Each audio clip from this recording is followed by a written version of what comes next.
8 p.m. and a soup of darkness spews over the derelict conurbations of Locust Eyrie. I am suddenly alone. The Califoth hordes dissolve between the thin slivers of sleep. The day dwellers get lost in the enveloping tar of night into the crawl spaces and gimcracks of the high town wall. In the blink of an eye, the streets are a sandstorm of smog and glass, shards blowing across the empty wastes of an urban desert. The air bares its teeth. I chew on the stench of rotting offal. My eyes burn, scorched by muggy steam, and there's a caustic taste in my mouth, like I licked a battery.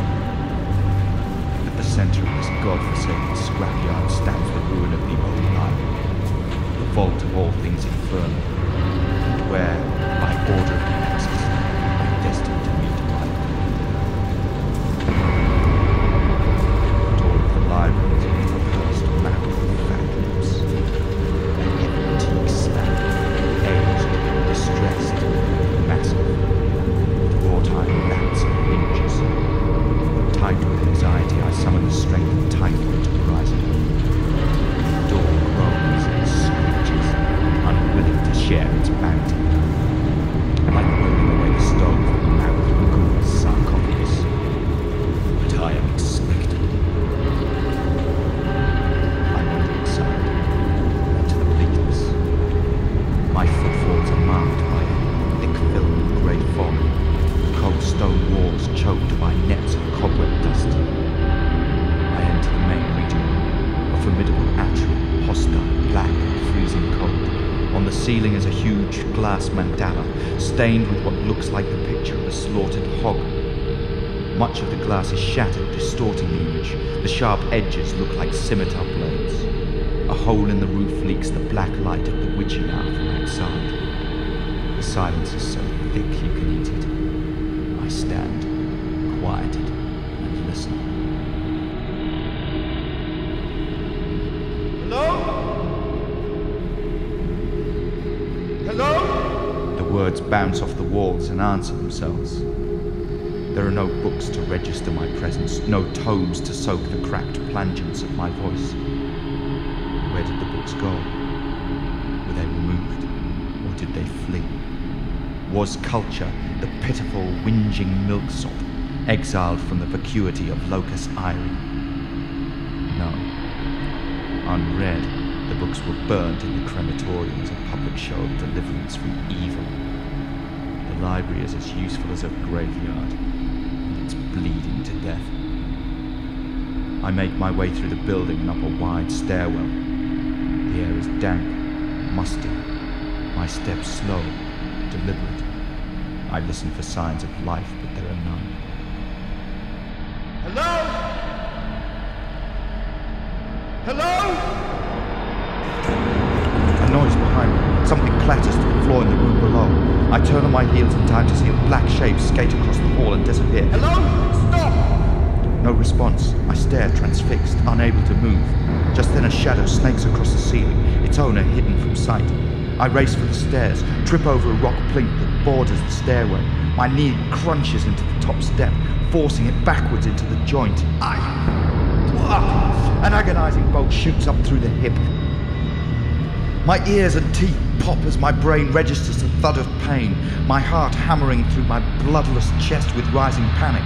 I grab for the patella that swings loose in its mooring. With both hands I force the joint forward again. And the kneecap snaps back into place. It's not fucking broken. I look up, and through burning eyes I see the creeping shadow climbing the stairs, swallowing the last vistas of light in its wake. For fuck's sake, stop! The shadow stops and starts to retreat. Show yourself! I get to my feet and limp down the stairs. I am the pursuer now, although crippled with pain. The spectre sucks out the remaining light as it shrinks away, and I'm drawn downward towards its invisible lair. I re-enter the reading room, unsure of what insanity draws me in. On a large oak table guarding the door is an envelope sealed with a wax stamp. I recognize the stamp, and a million spikes of the fire snake rush up my spine. My eyes dart around the room, my hearing's like a dog's, my flesh prickles with dread as I break open the envelope with shaking hands. Inside there's a playing card. I take it out slowly.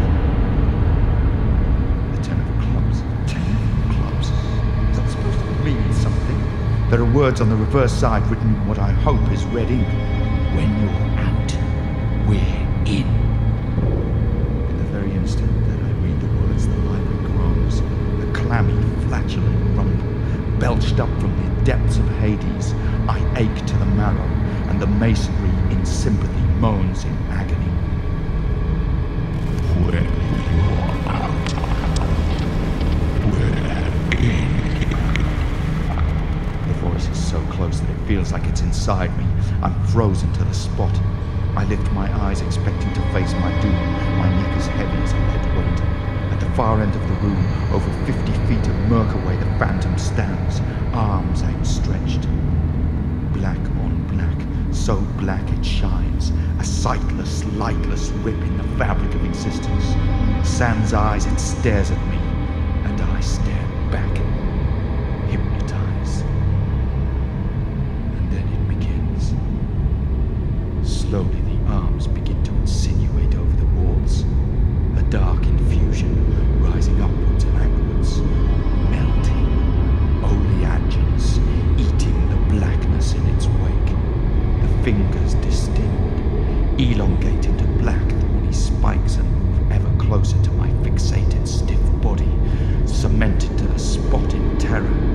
The head and body of the phantom rising to the height of the ceiling, a monstrous black mouth swallowing the library whole, moving slowly, purposely, steadily towards me. Blood returns to my hands. Without thinking, the adrenaline pumping too hard for that, so I instinct takes over. I turn tail and run as fast as I can, throwing myself at the library door and pulling with all my might. Shit! Fucking shit! I can feel the darkness swelling all around me, all light disappearing as the demon bears down. The door is stuck. Fuck! Open your bastard! I'm pulling with the might of Hercules, but it doesn't budge. I feel the blackness seeping into my bones, into my bloodstream, the light being sucked through my brain. There's a pile of loose masonry on the floor, and I reach down and pick up a bolt and throw it into the blackness. I take another grip, smashing at the door, throwing down at the latch with all my might. I make one last monumental effort, and the door swings free. I'm out! I'm fucking out! I'm fucking free! And I run as I've never run before.